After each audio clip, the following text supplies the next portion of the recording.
என்னடி சொன்ன? என்னையவே திருடின்னு சொல்றியா? உன்ன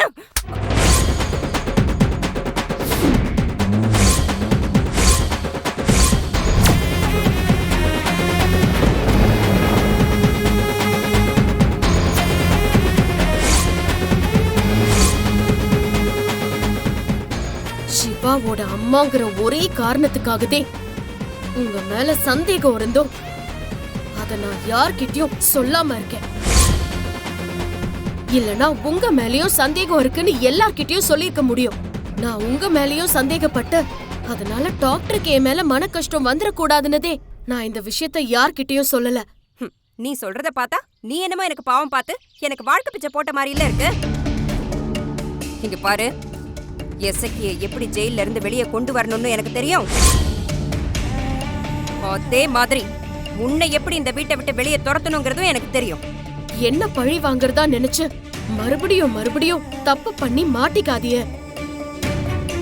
இந்த ஒரு முறை நீங்க தப்பிச்சிட்டீங்க, அடுத்த முறை கண்டிப்பா மாட்டுவீங்க. தயவு செஞ்சு இனிமே எந்த தப்பு பண்ணாம இருங்க. அன்னபூர்ணி அத்தை உங்க மேல நிறைய மரியாதை வச்சிருக்காக. அந்த மரியாதையை நீங்க காப்பாத்திக்கங்க.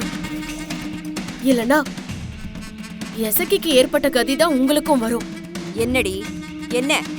நான் ஜெயிலுக்கு போயிடுவேன் என்னைய மிரட்டுறியா? நான் ஒன்னும் மிரட்டல. என்னோட புருஷனுக்கு உங்களால எந்த அவமானமும் வந்துடக்கூடாதுன்னதே சொல்றேன். யாரடி உனக்கு புருஷன்? யாரு உனக்கு புருஷன்? கோர்ட்டு சொன்ன நாள் வரைக்கும் தான் உன்னை இந்த வீட்டுல இருக்க நானும் அன்னபூர்ணியும் அனுமதிப்போம். கோர்ட்டு சொன்ன நாள் என்னைக்கு முடியுதோ அன்னைக்கே உன்னை இந்த வீட்டை விட்டு விரட்டிட்டு தான் மறு வேலையை பாப்பேன். உங்களால என்ன டாக்டர் கிட்ட இருந்தோ அன்னபூர்ணி அத்தை கிட்ட இருந்தோ பிரிக்கவே முடியாது. என்ன பிரிக்கணும்னு நினைச்சா நீங்கதே இந்த வீட்டை விட்டு வெளியில போறதா இருக்கும். பாக்கலாண்டி, பாக்கலாம். யாரை இந்த வீட்டை விட்டு அனுப்புறாங்கிறதையும் பாக்கலாம்.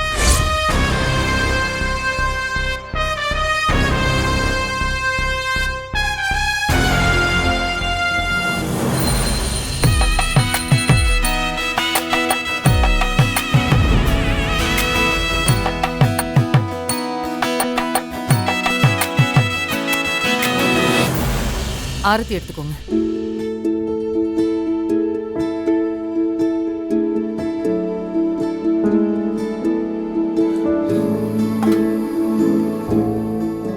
என்ன காயத்ரி, நேத்து நான் சொன்ன விஷயத்த பத்தி யோசிச்சு பாத்தியா?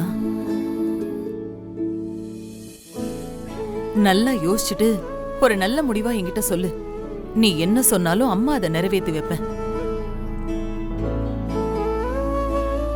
அத்தையும் உனக்கு இவ்வளவு சப்போர்ட்டா இருக்கும்போது நீ ஏன் காயத்ரி யோசிக்கிற? உன் மனசுல இருக்கிறத வெளிப்படையா தைரியமா சொல்லு. இந்த ஊர் உலகத்துக்காக உனக்கு பிடிக்காத வாழ்க்கையை நீ வாழ வேண்டாம். உனக்காக நீ வாழு.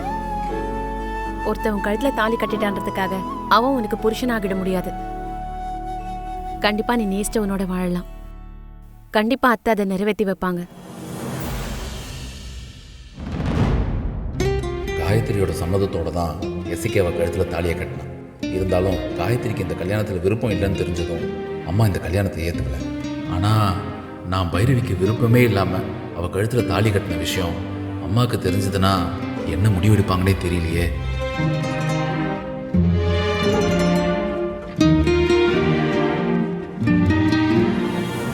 ஆறுமுகம், பூஜைக்கு வராமல் இங்கே என்ன பண்ணுற?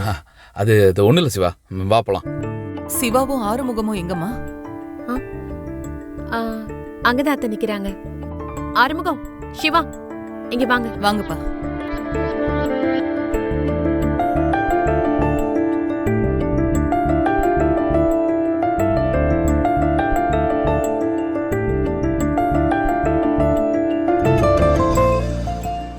சிவா, ஆறுமுகம், நான் ஒரு முக்கியமான விஷயம் சொல்லணும்.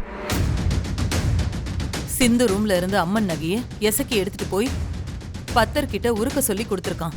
ஆனா இதை எசக்கி மட்டும் செஞ்சானா இல்ல வேற யாராச்சும் சொல்லி எசக்கி இதை செஞ்சானான்னு நேத்துல இருந்து என் மனசுக்குள்ள ஓடிக்கிட்டே இருக்கு.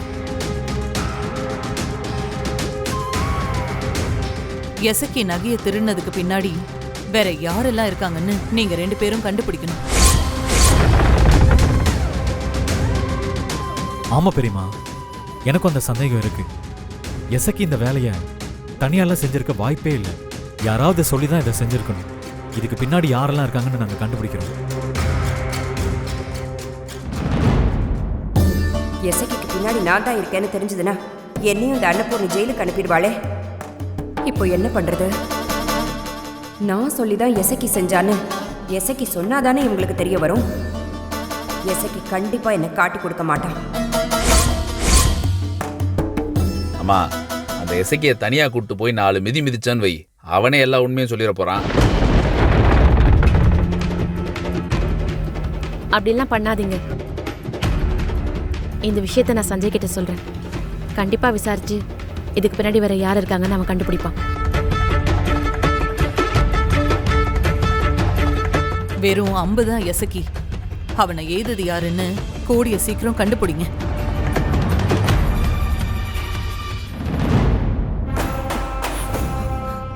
ஐயோ, எசக்கி அடிச்சா வலி தாங்க முடியாம அவன் உண்மையை உளறிடுவானே. எப்படியாவது எசக்கிய ஜாமீன்ல வெளியே கொண்டு வந்துடணும். அப்பதான் நாம தப்பிக்க முடியும்.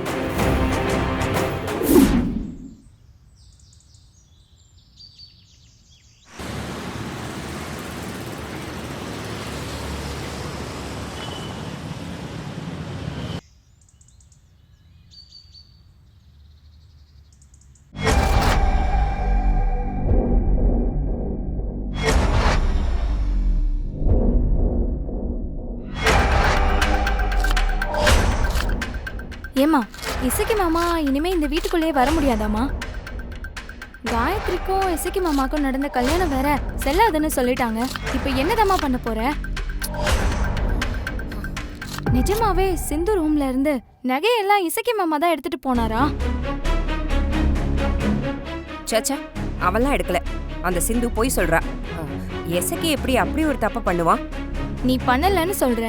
ஆனா சிந்து இசக்கி மாமா தான் நகையை எடுத்துட்டு போய் பத்தர் கிட்ட சொல்லி உடுக்க சொன்னதா பத்தர் மனைவி அழைச்சிட்டு வந்து சிந்து ஆதாரத்தோட சொல்லிட்டாளேமா. அப்போ அதெல்லாம் பொய்யா? அதெல்லாம் பொய் தாண்டி. எசக்கி அந்த வீட்டை விட்டு அனுப்புறதுக்கு சிந்து தான் அந்த வேலையெல்லாம் பண்ணிருக்கா. இந்த சிந்துவை மறுபடியும் வீட்டுக்குள்ள விட்டது பெரிய தப்புமா.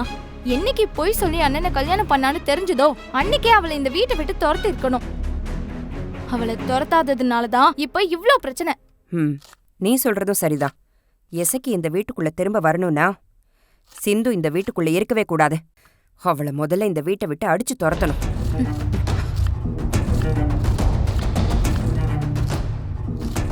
சித்தி, அம்மா உங்களை கூப்பிடுறாங்க. வாடி.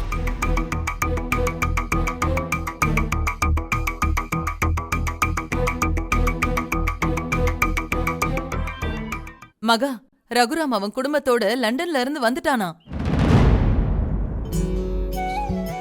மா, ரகுராம் மாமா லண்டன்ல செட்டில் ஆயிட்டாருன்னு சொன்னேன். இப்போ எதுக்குமா இங்க வராரு? ரகுராமோட பொண்ணு ஸ்வாதிக்கு இங்கதான் மாப்பிள்ளை பார்த்து கல்யாணம் பண்ணி வைக்க போறானா. அதுக்காக தான் குடும்பத்தோட அவன் இங்க வந்துட்டு இருக்கான்.